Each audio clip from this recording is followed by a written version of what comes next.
everybody. Welcome back to the Nation Network. I'm your host, Vince McSham, and this is Collector's Corner. First time ever, we're not doing it live, and there's a reason for that, because we've got some special guests coming your way today, and there's a big time difference. So to make that happen, I recorded some of this stuff earlier today, and then Jay and I just decided, hey, let's do it all now. This way we can put it all together and make it look nice for you guys here at 5 o'clock hour for those of you watching live. Hopefully I'm here in the chat with you. So in the meantime, that brings us up to the very next thing that we do each and every time, which is I got to bring in my sidekick, my partner in crime, the one, the only J-Rocks. What happened? There it goes. Say hello, Jay. Hello, Jay. He does that so well. All right. It's going to be a busy day in the corner here, so let's not waste a whole lot of time. What you got? Well, I am going to start off with, of course, we all know, those of us that are our age, our first wrestling figures were the LJN. LJN. Yes. Yeah. So I was at a toy collecting shop probably sometime last year, and I saw this item, and for the condition it's in and knowing how old it is, I couldn't pass it up for $5, and that's my LJN Captain Lou Albano. He's actually looking like he's in decent shape too. Well, that's what I was going to say.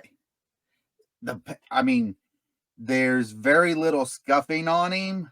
That's what I was going to say. Mine that I sold was in worse shape than that. Yeah, all the paint's original. I checked him out. He does have, it's hard to see on his shoes here, but he does have a little bit of black scuffing on it. And that's the thing. It's like with them, you're right. They're either really banged up, beat up from people like us throwing them around as kids, actually wrestling with them, or they've been touched up with paint that doesn't match. So, but yeah, all the paint on him's original. Very little scuffing on the arms, and like I said, there's a little bit on the feet, but for $5, I could not pass that up, because like you said, the ones that I had gotten rid of earlier in my life were beat to hell. And, so when I saw him, I was like, yep. And I honestly, I remember them releasing Captain Lou back when they did all the others, but right. He wasn't the popular ones like Hogan or Iron Sheik or Andre and stuff like that. So when I saw him, I don't think there's that many of him out there. So I was like, for $5, yep, I'm snatching that one up. Yeah, one of the things I learned from the guy who bought my collection from me, because I did find a paint that matched, and because of the LJN figure, what it's made of, it's like a rubber.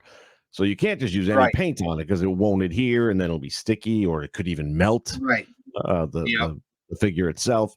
So I had to do some searching, and I found some paint, and I forget, it's not an acrylic. I forget what it is. But anyway, this is going back many years ago when I had a lot of the LJN line. And I just didn't like all the scuffs and everything. So I went out and bought these paints, and they dried almost, I don't want to say powdery like it would wipe off, but a very chalky feel to it. Okay. Once it was on, it was on. But it had like a chalkiness to it. So I kind of restored mine that way. Well, the guy, when he bought them off me, just kind of shook his head. He's like, they're more valuable if you wouldn't have done that. Yeah. And I've heard that now from other people as well. And again, I wasn't buying them or fixing them up with the intention to resell them. I just wanted them to look as close to pristine as I could make them, back in the year 2000. So, but anyway, the scuff marks are a good thing. Yeah, and with you mentioning that, I've seen some that been touched up with that type of paint, because it does for the most part match, but like you said, it has a powdery look to it, so it does kind of stand out a little bit, and you can't really use like a primer or something on it to dull it down, because that will melt it down. I think the thing I liked about the Captain Lou also is, like, most of the guys were in like their wrestling trunks and stuff like that, so there wasn't a lot of detail. I mean, if you look at it, it's got the detail on his, the Captain Lou on his shirt and everything. Yeah, I remember that shirt very well too. Right, just really stands out and stuff. And I'm like, it just really got me, especially for the price. So I was like, yeah. That's cool. And Captain Lou was always one of my favorite managers back in the day anyway. So I was like, all right, Greatest manager of never had tag team any collectible champions from ever. him. Right. 16-time tag team champion manager. All right. Well, we're going to cut to the chase here. And I've noticed sometimes, like when we show things on camera, it doesn't really do it justice. So this time around, I'm going to kind of come at this from different angles, literally.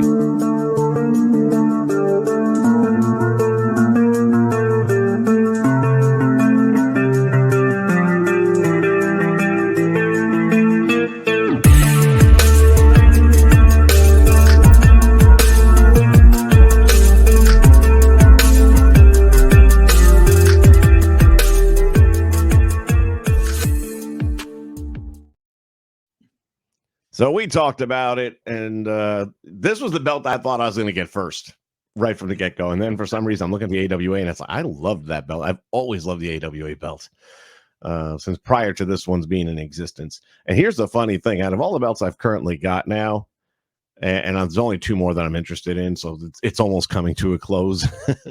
But out of all the belts that I've got at this point in time, and I don't want to say this the wrong way, this is the one I'm least impressed with, not because of the craftsmanship or anything like that. It's because of the belt itself. When they say it's a big gold, it's just that. It's a big gold belt. There's some stones in it, but for the most part, for me, I mean, the history of it is where the value comes in. That's upside down, isn't it? Yes. Let's try it. Rookie mistake. But for me, the history of it is where the value comes in. The artwork is cool and it's legit. I mean, this is the way it looks. It's just, I guess, on TV. Now that I'm looking at matches where I see the belts being worn and I see things that I wouldn't have noticed before. Right. So again, this is my guy on eBay. I'm going to put the description down below in the link. The plate for the name, I've got to get a hold of him. I think it does remove. It feels like there's, a separate plate there, but the screws don't appear like they would unscrew, and I don't want to screw it up. I don't want to get in there with a screwdriver and scratch it up. Well, what you could also do is, I mean, if it doesn't come off, just find a jeweler that you know is reputable and take it and have him engrave whatever you want on it. Yeah, well, what I was actually thinking is I'd just go to a trophy store and get one of the gold plates that can stick onto a trophy, for example. You know what I'm saying? Get one of the thin ones and measure it out and have them do that as well. But yeah, I'm going to get a hold of my guy and see if that's removable before like I said, I don't want to scratch it up with a damn screwdriver. No, absolutely not. Right. That it wasn't meant to be. But again, it's a beautiful belt. Damn. And he also had a hell of a sale. I don't know if it's still going on. I think it might be because it was said something about Valentine's Day. $109. I was going to say it was still on there when I went and looked at him last night. So, because I'm serious about getting that classic Intercontinental and the Winged Eagle. But now after seeing that big gold, I might have 3 fucking on my arm by the time it's all and that's kind of where I'm at now too. What else did you bring into the corner today? So we had last week people showing like talking about the games and stuff, various games. Yeah. I had the collectible card game and stuff. Well, I was going through my things yesterday trying to get ready for the show, and today I came across a WWE game that I had forgotten I had, and it's the World Wrestling Federation Wrestling Trivia game. And basically is that in a lunchbox? Yeah, it's a metal tin. Yeah, the first edition was the original was in a cardboard box, but when they put out the second edition, they put it out in the metal tin, the collectible tin. And the whole point of the game is to answer trivia questions, and every time you do, you on your scorecard you circle a championship belt, and at the end of the round say you got 5 questions right, so you have 5 championships. Well, you look through the superstar cards and try to get as many wrestlers as you can for the amount, because each championship's worth a point, and each wrestler's say Triple H is 3 points. So you'd have to spend 3 of your championship points to get him. And at the end of the game, you count up all the points of the superstars you've got, because their superstar points are different than what they cost you to buy, and whoever has the most points in superstars win. But these trivia questions aren't like they're not easy. You have to be, well, let's break one out. I've got one right here, because Okay. you've got to know your attitude era on back. And when I mean back, I mean it goes back. So let's see here. All right. Let's see. Let's start with an easy one here. Who lost in the finals of King of the Ring in 1994? Who lost in the finals? Jake the Snake Roberts? No. Give me a second. That would have been the Stone Cold one if that's what I was thinking, and I was wrong. So then Bret Hart beat Jerry Lawler? No? Lawler wasn't? All right, I'm going to give. Who got it? It was Razor Ramon in 1994. Austin was 90. Yes. And who did he lose to? Hart? It does. I don't remember. I'd have to look it up. But I know Austin, I believe, was 96. Him and Jake. Yeah, that'd be about right. Because I think this King of the Ring was right before he had his ladder match with Shawn Michaels. It also was right leading Austin up into the Attitude Era and the Monday Night Wars. So 96 would be closer than 94 by sure. So, all right. Yep. Well, don't know who Razor lost to. He wouldn't have lost to Owen, would he? I don't know. It in 94, that's possible because, think about it. WrestleMania 10 was Owen and Brett. Yeah. At Madison Square Garden. Yeah, that's who it probably would have been, because they were starting to build Owen up into his own character. Yep.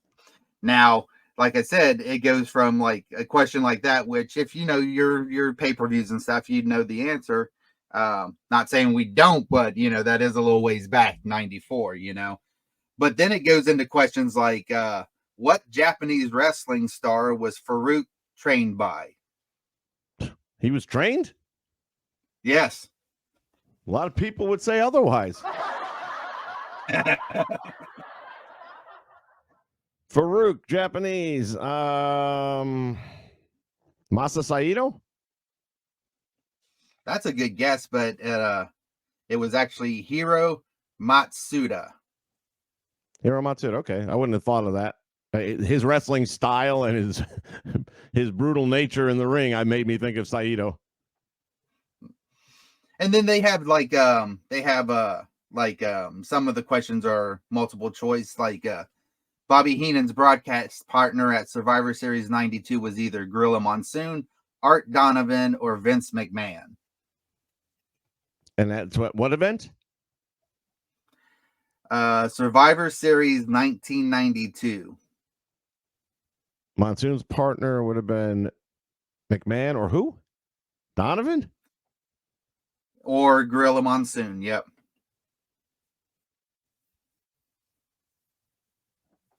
Give me the whole question. I missed some part of this.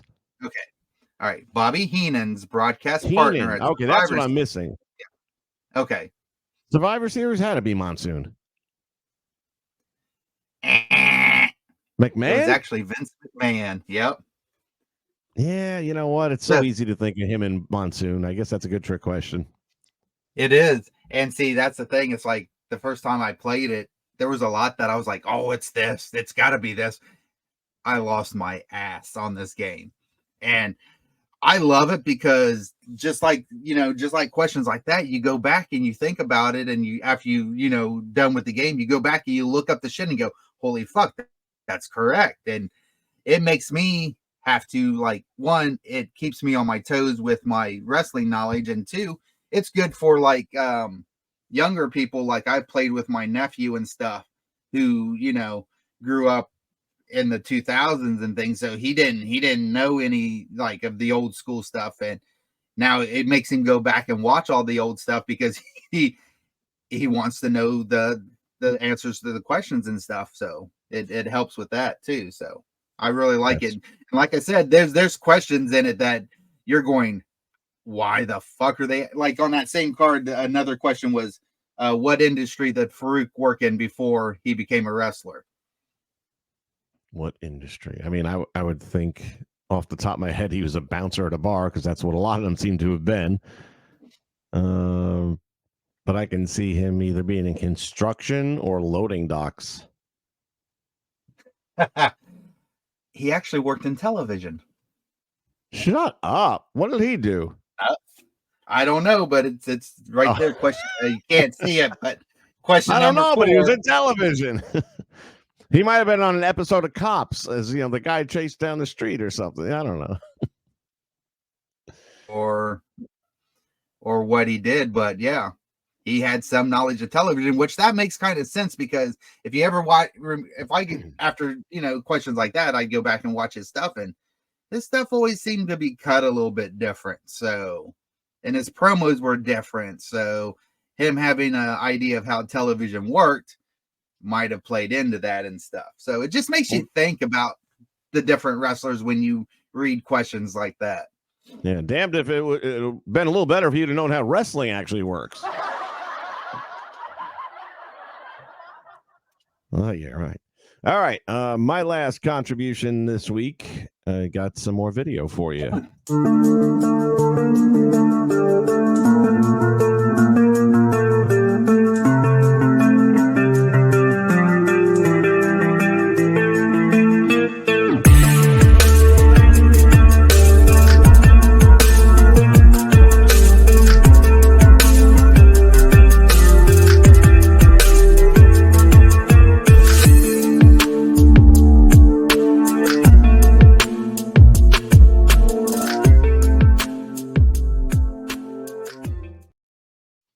God damn, he does good work.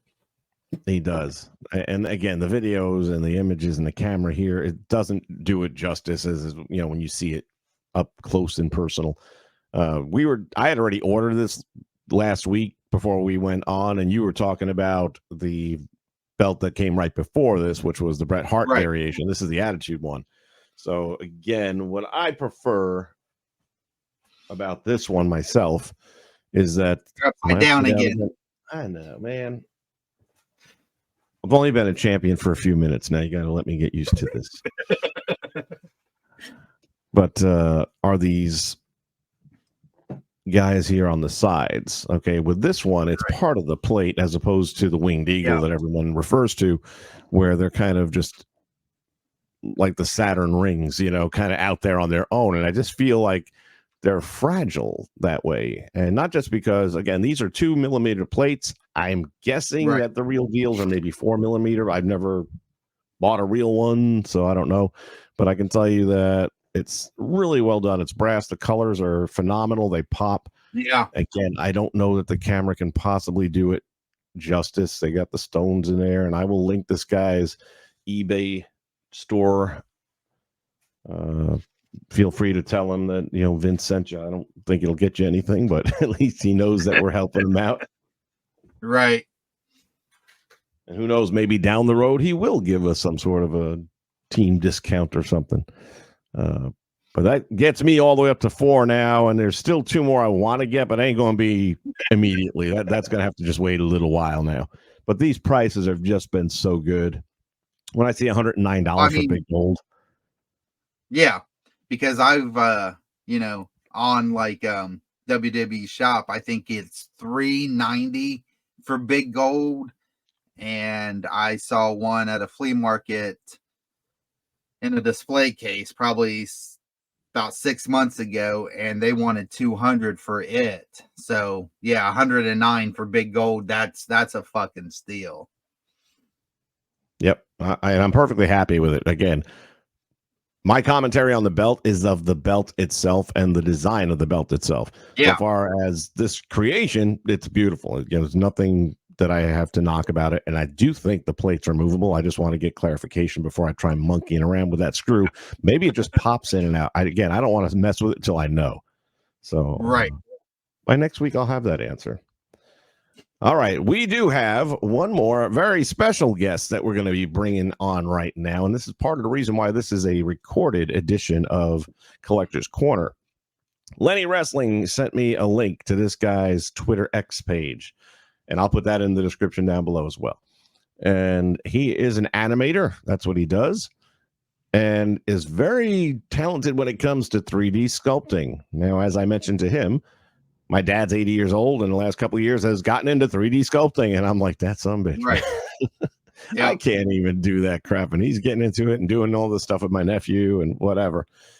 So when I started looking at these, originally it looked like, oh, they're just, replicating the old Hasbro line. But then when you start to get a close-up look at the images, you're realizing, oh, that's not Hasbro. That's something different. So I reached out to him and said, hey, would you like to come on to Collector's Corner and share this stuff with the rest of the nation? And he was nice enough to say yes. So ladies and gentlemen, please help me welcome Frazier. All right, so give me an idea about the wrestling figures themselves. Obviously, that's what got you into wrestling. And that brings the question about, these are all 3D printed, is that right? Yeah. So again, like another kind of long story short, I work on an animation company. Everything we make is digital. And a couple of years ago, I was like, I really want to make something physical out of some of these models that we've been making. So bought a 3D printer. And it's, fairly middling 3D printer, and started cranking out. Initially, I guess it would have been these kind of things. So if I grab this for you, like these. Here we go. Little sort of quite simple, fairly low poly, rudimentary, Ric Flairs. They're all, of a sort of of a style, about the same size as the Hasbro figures. And that was kind of where I started making them. And then we've sort of progressed from there through to the bits I've been making more recently that are sort of more of a sort of, you've just showed a kind of picture of one of these, but it's like, 1991 Steve Austin with his, the last of his hair and his Hollywood Blondes thing. And these ones are created with magnets. Exactly. There you go. So they kind of, you can pull them apart, move them around, and they. Oh, hold on a minute. Whoops. My bad. We got to see that again. What does that happen? So inside the prints, the little holes for magnets, so you can kind of, move them around. So they've got a bit of functionality to them, and you can move the arms. And all of those joints are magnet connected. Yeah, so should you want, you can kind of swap bits around. Yes, what a brilliant idea. It's easier than kind of making, trying to make, the joints are quite tricky to make and have kind of the right tolerances. So you could end up kind of snapping bits off with the resin, and you could, gradually kind of wear down the joints. So it's sort of more... in terms of kind of using the resin that the printers kick out, it sort of makes sense to have something that is, snapped together with magnets, at least for these sort of prototype pieces. What's kind of brilliant about it, though, is like you mentioned, there's Steve Austin with the last of his hair. With this feature, you could sell it with multiple head sculpts. And, if it were a product being... are these for sale? I know that question's going to come up. No, okay. They are not. I mean, it's not my kind of area of expertise, but hopefully at some point that'll be there'll be something for sale. But I'm sure you're kind of aware. Copyright. Sort of myriad of issues with copyright, and just licensing agreements that are a bit of a minefield. So hopefully at some point. Well, these look amazing. How long do you think it would take to make one? Like you showed Ric Flair, you showed Steve Austin. How much time does it generally take you to make one of these? I mean, it depends kind of what's, what parts you have pre-existing. So like, here's like a sort of Bobby Eaton with his sort of his funny little sort of squunched up face. And realistically, everything else is kind of a bit of a, Arn Anderson torso, some arms from, a Barry Windham or whatever, and you can kind of put something quite simple together quite quickly. Something more like the Johnny B. Bads or the Vaders have more kind of bespoke elements in them. Hollywood Blonde Steve needs a waistcoat and things like that. But once you've kind of made a few, you've got enough functioning parts to put together new ones quite quickly. I think at the moment I'm kind of I think some of the next things are like El Gigante or something like that, where you've got to resize everything and kind of but keeping the magnetic the magnetic elements that the same size, so that they all kind of fit in. It's not just a question of kind of scaling it up because he's huge. So these are the little magnets that sit inside all the joints.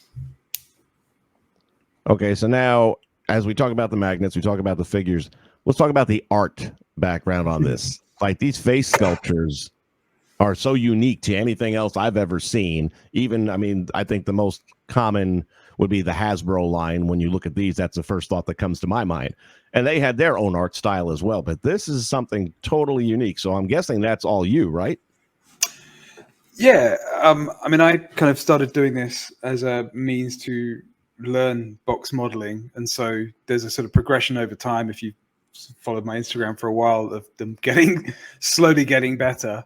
But the idea was that I wanted, I don't know if you can kind of tell, but like the hair sculpts sort of gradually get a bit more detailed, and there's some texturing on it, and relative to these sort of slightly older figures. But yeah, the idea was just kind of, from my point of view, is just to kind of get better at modeling. And like you say, there's a particular style to the Hasbro figures which are sort of cartoonish and fun, and I find personally more appealing than what Mattel do, where they they scan people's faces and then put them on these bodies with these weirdly far too long limbs.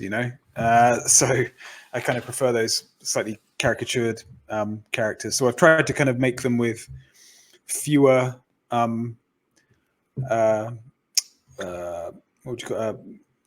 they're sort of a lower resolution, essentially, so that, it's easier to then sort of take, I don't know, Rick Rude and turn him into Arn Anderson, because you just kind of manipulate fewer points on the face. If you have a really high resolution sculpted face, then you've kind of got to start from scratch, whereas these, you can kind of morph them into each other.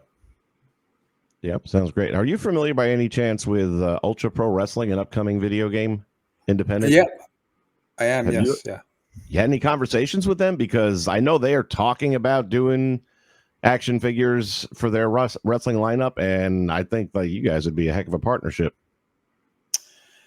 I have spoken to them. I can't really say anything else, but yeah. Okay, that's fine. That just popped into my mind. I've been working with Sam a little bit myself from way back when the Kickstarter started. So I just know that that's an avenue they're looking to pursue. And then when I saw your art style and knowing Hal's art style, I was like, oh, wow, that would be a heck of a matchup right there. So, but okay, yeah, can't say anything. I get it. They've got some really nice, you would have seen the character models that they got for the video game. Like they're all really nice. I think they've had them done by some really great artists. Yep, no doubt about that, and we're all anxious for that one as well. Out of all of your wrestling figures, if you could only keep one, if all the rest of them were going to have some tragic thing happen to them, and you could save only one, which one would it be? Ooh, that's a tough question. I know it. There's some nice kind of Road Warrior ones that are particularly involved in terms of creating all the pads and everything, and I've got some some that I made where you can actually remove the pads and swap the heads and all this kind of stuff. So possibly some of those, I think. That's cool. So my dad is 80 years old now, and he, in the last 2 or 3 years, has learned digital 3D printing, which I know nothing about. But just talking to him, they've been making little things, he and my nephew. And I'm wondering, it sounds to me from what I gather that, like, let's say when you do these face sculpts, it's kind of like sculpting clay, but with a digital aspect to it. Is that a fair comparison, or would you say something different? I think the way most people that do this, that would be the case. They're going to use something like ZBrush, where you're, essentially, like you say, you're kind of sculpting a piece of clay that is quite high, has quite a high polygon count, and you can kind of flatten it, roughen it, pull up bits of it. What I'm doing is probably a little bit different in that it's more akin to sort of using Illustrator than Photoshop. I'm kind of using quite simple, low resolution models, and then I'm sort of picking out parts of their facial features and their beard to be sort of more have a sort of sharper edge on them, and that's kind of the aspect of it that keeps it caricatured and a bit less realistic, but kind of fun and easy to manipulate. And I dare say more collectible. Well, currently they're one of one, so yeah, they're fairly collectible. Right. There was a line of figures out, which I have in the back. I should have brought one up here, and we were showing them a couple weeks ago, and for the life of me, I cannot. It's WWE, and they were over the top exaggerated. There was only like 6 or 7 of them. They had Undertaker, Superfly Jimmy Snuka, and Steve Austin, a few others. They were just probably 8 inches tall, if I'm guessing right now, 6 to 8 inches tall. They were pretty big. Single, obviously, selling. They had a little background behind them based on each character, but they were really over the top in the art style, which is one of the things I liked about it. So that's what kind of drew me to what you're doing, because when I saw at first I thought they were just Hasbro's, and I was like, oh, somebody scanned in the Hasbro's and they're redoing them, or maybe they're updating them. And then I looked at the faces and I said, no, this is totally different than Hasbro. So are they the same height, though, as the Hasbro figures? Would they stand alongside those? Yeah, so I took the Hasbro kind of original Hulk and the Scott Steiner from the Steiner brothers, and I used their heights as build, so 6 foot and 6'7" or whatever he is, and I took those to be the kind of standard measurements for height discrepancies, and then used essentially sort of eyeballed the body types to fit within those kind of parameters as well. So they should be roughly about the same size as the Hasbro's. Very good. It looks amazing. Like I said, I'm just blown away by the art design here. Get a little more of a zoom up on the faces and stuff so folks can see. If that point in time comes where you're able to license and sell this stuff, give us a heads up, because we'll definitely get you back on here and we will make sure everybody's aware of it. Because I'm telling you, people are going to be looking at this right now going, wait a minute, I need that. Awesome. Well, I'm hoping to kind of, there's a few bits and pieces of them that are a little bit, problematic at the moment and sticky. So I need to kind of fix those. But yeah, I'm kind of getting to a point where they'd be quite straightforward to produce. And it could be that, all of this stuff's going to change at some point. You already see there's a lot of people out there who are, printing things as sort of bootleg, stuff. And, my intention would never be to, cut out any IP from any performer and any performer from their IP. But, in an ideal world, maybe there's a way that, something like this, where it's incredibly, complicated, a lot of kind of, back and forth with, Chinese production facilities and things like that. Whereas now, you could just kind of you can download this, put it on the internet and print it out. Like you say, is it your father has a 3D printer? Yep. Yeah. So, anybody could kind of do this stuff. And if there's a way to, get the right people paid and do that, then that would be something kind of interesting and worth looking at. So maybe the future's more that direction than actually going away and producing, some very expensive figures. But well, I tell you, thank you very much for taking some time to explain the process and just getting a look at these things and how they came about. And it's definitely a passion project for you, I can tell. really would love to see these things on a store shelf at some point in time. I'm still looking at the Ric Flair and just the unique style of the face and the eyes and wow, just even the belts. We didn't even talk about the belts. So let's talk about the belts for a minute. That's also scanned in stuff that you created. So I just illustrated those up. These ones. So they're essentially supposed to mirror the style of the Hasbro ones, a sort of simplified winged eagle. There's a guy, I think he might be in Germany, Wrestling Figure Workshop, who actually produces little rubber ones. Hang on, I've got some here. So he's kind of made these, essentially the same kind of what's that? Like the old 86. So they've got like the tag team and the WCW belts, United States belts. So he's produced all these kind of things and manufactured them and is selling those. I guess mine are kind of. I think I may have seen these before I started doing my own, but I mean, I think it was the same idea. It was just taking kind of the original belts and then sort of simplifying them and making them, have that Hasbro art style. Well, it came out amazingly well. Looking forward to whatever else you post. We are going to put your Twitter X, that's what I refer to it as, Twitter X account information so that people can go check you out and follow along as you post new creations. Are you working on anything currently?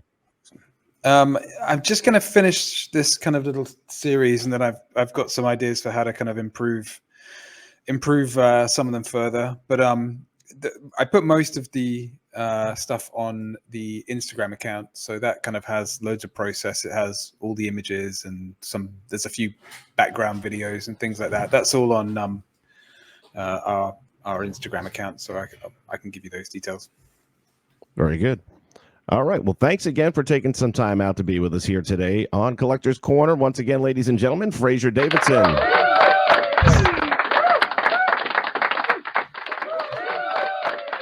All right. Once again, big hand for Fraser. Thank you for taking some time out from the UK to be with us here on The Nation. It just shows how the collectible thing really connects wrestling fans in so many different ways. I mean, he got into wrestling because he saw wrestling figures. It's normally the other way around. Right, exactly, yeah. So I thought that was a very cool twist on the story. But yeah, it's been a fun episode here. Everyone's had some great stuff and stories to tell, and I like the trivia. We should probably look at doing something with the trivia.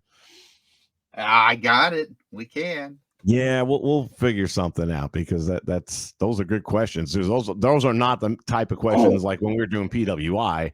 It was all based on top 10 and stuff like that, where everyone has some to say what is Ahmed Johnson's career prior to wrestling. Who the heck, So this is history, and the history that we didn't know. That's the trick to it, right? Yeah. So look for something with that in the not too distant future. I don't know yet, but we'll figure something out. We'll figure something out. We definitely will. I only know one thing right now is I want a McDonald's value meal really bad. Yeah. I need me some McDonald's in my life. All right. Well, I want to thank you guys for being with us here today. I want to thank my buddy Jay, as always, for coming out here with his collectibles. I got my collectibles. Mine are going to get a little bit more boring now because there's no more belts in the near future. But now I got to figure out how to put all these things up. I'm thinking I'm going to put them in the showcase behind me here, which means I have to clear all the stuff out that's in the showcase. But that'll be next time down the line. We'll figure out how to make that happen. You got anything to plug? Nope, not at the moment. Not at the moment. He's on a bit of a hiatus at the moment. Yep. All right. Well, we'll be back with some more stuff here. I'm waiting to see how big of a disaster this 2K24 is going to be. So. No, everybody's interested. My girlfriend keeps yelling at me because every time I come out, it's like, those motherfuckers. They did it to me on purpose. They knew because I came out so vocal against that. I'm not buying. They said, oh, yeah, watch this. Superstar Billy Graham, bitch. Yeah. And I got to find out. I know it's a pre-order, right? So my question is this. If you don't pre-order, like I don't remember, last year's pre-order was all the OVW John Cena stuff. And Right. now, like, for example, you didn't pre-order the game, right? Yeah, I did. Oh, you did? 23? Yeah. I pre-ordered it just so I could get John Cena and Batista and as Leviathan and everything. Yeah. So my question, though, is this. The people that didn't, are they still able to get them, like, months later? No. Or it's, oh, No. really? So you're either getting it or Really, you're yeah. not. Right. It's not like the other Ugh. packs that come out later. The pre-order is just the pre-order. If you want those, that's how they get you. Yeah, that's It's how like they get you you, want right? this person, you have to pre-order it because they will not be released later.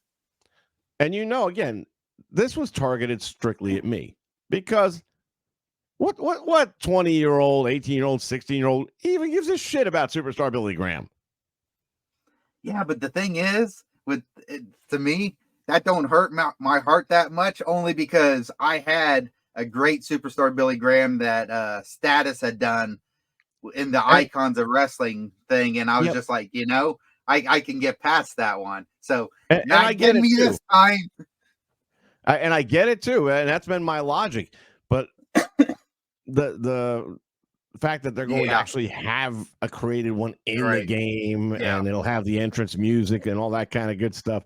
Oh yeah. I mean, that's the bonus there, but I always added music myself into, so It is just bugging me, man. It's like, out of all, I thought they were going to do a Bray Wyatt thing, and I was like, I'll be fine. I got so many Bray Wyatts and all these other past games. I right. can do without if I have to. And then it's Billy Graham, And they and it's bust like out. Yep. every time I walk out of the room after doing a stream or something like that, or seeing the latest commercial for the game, and I'm like, oh, motherfucker, just buy the damn game. I'm not buying it. Well, then shut the hell up. That's it. Yep. So then I come over here and I start blowing up. All right, everybody. We're going to wrap it up on that note. We'll be back next Monday with more Collector's Corner. Once again, if you got stuff you want to share with us, you don't have to be here personally to do it. If you're not a camera person, which I know there's people that aren't, then just go over to the Discord and you can do it there. Send this picture. We have a channel on the Discord strictly for Collector's Corner. And we saw, I believe, Ancient Clown took advantage of that last week. Yep. And then you can also use Twitter X, which is the one I'm more active on anyway, and just send it to me as a private message, and then I can do it that way as well. You don't have to do the video kind of stuff like I just did. That's fine. If you do have video, I can clean it up and put music in the background for it. Whatever works for you. But the more people we get contributing, the better the show's going to be. So hopefully we'll get some more people next week. In the meantime, Absolutely. Say goodbye, Jay. Goodbye, Jay. He does that so well, doesn't he? You'd think he'd practiced it or something. Well, Christ, how many times have I done it over the last year and a half now? At least I should be good at it. At least. We'll see you guys real soon, right back here in the Collector's Corner. Peace.